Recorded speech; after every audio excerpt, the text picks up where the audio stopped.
आज से ठीक 100 साल पहले 4 फरवरी 1922 को चौरी चौरा की घटना हुई थी। गांधी जी ने 1 अगस्त 1920 को असहयोग आंदोलन शुरू किया था। आंदोलन ने अगले 1.5 साल में जैसे जैसे गति पकड़ी, देश भर में बड़ी संख्या में कार्यकर्ता सक्रिय हो गए। जनवरी 1922 में गोरखपुर कांग्रेस कमेटी और खिलाफत कमेटी ने किसानों से विदेशी सामान बेचने वाली दुकानों पर धरने का नेतृत्व करने का आग्रह किया।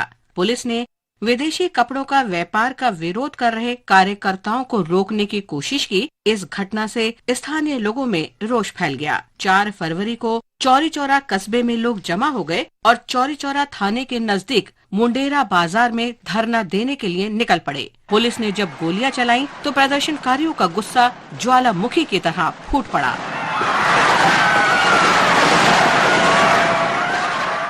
प्रदर्शनकारियों ने पुलिस पर जमकर हमला बोला।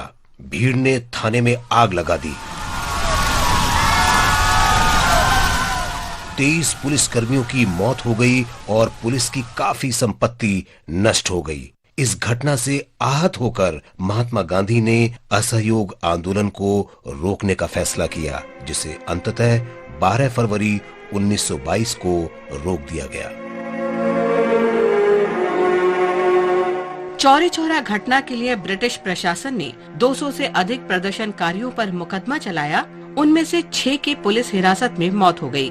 8 महीने के लंबे मुकदमे के बाद 172 लोगों को मौत की सजा सुनाई गई थी। इस फैसले पर गंभीर प्रतिक्रिया हुई थी, जिसके बाद इलाहाबाद उच्च न्यायालय ने अपने फैसले को संशोधित किया और 19 को मौत की सजा, 110 को आजीवन कारावास और शेष को लंबे कारावास की सजा सुनाई। इन शहीदों के सम्मान में इस स्थल पर आज शहीद स्मारक खड़ा है। देश के इन वीर सपूतों को हम नमन करते हैं।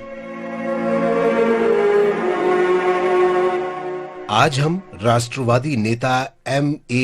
अयंगर को भी याद करते हैं। इनका पूरा नाम मदभूषी अनंत सायानाम अयंगर था। इनका जन्म 4 फरवरी 1891 को आध्यात्मिक शहर तिरुपति के पास तिरुचनूर में हुआ था। श्रीनिवास श्री वेंकटेश भक्तवत्सल भागवत प्रिय।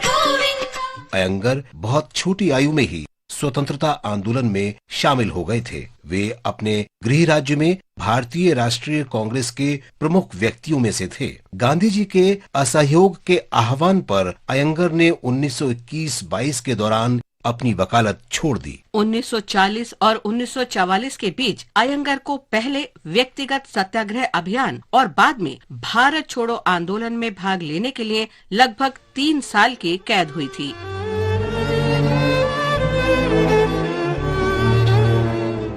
जब जीवी मावलंकर को विधायी कार्यों के लिए संविधान सभा के अध्यक्ष के रूप में चुना गया तो अयंगर को इसका उपाध्यक्ष बनाया गया। 1952 में जब पहली लोकसभा का गठन किया गया तो अयंगर उपाध्यक्ष पद के लिए सबकी पसंद थे। जीवी मावलंकर के आकस्मिक निधन के बाद अयंगर को 8 मार्च 1956 को लोकसभा की अध्यक्षता करने के लिए सर्वसम्मति से चुना गया था। पहली लोकसभा के अध्यक्ष के रूप में अपने संक्षिप्त कार्यकाल के दौरान अयंगर ने स्वयं को संसदीय जीवन में उच्च परंपराओं का योग्य उत्तराधिकारी साबित किया। इस प्रकार अयंगर दूसरी और तीसरी लोकसभा में भी सर्वसम्मत से सदन के अध्यक्ष बने। 1962 में उन्होंने बिहार के राज्यपाल के रूप में सेवा करने के लिए अध्यक्ष पद से इस्तीफा दे दिया। अयंगर शिक्षा के क्षेत्र में भी सक्रिय रहे।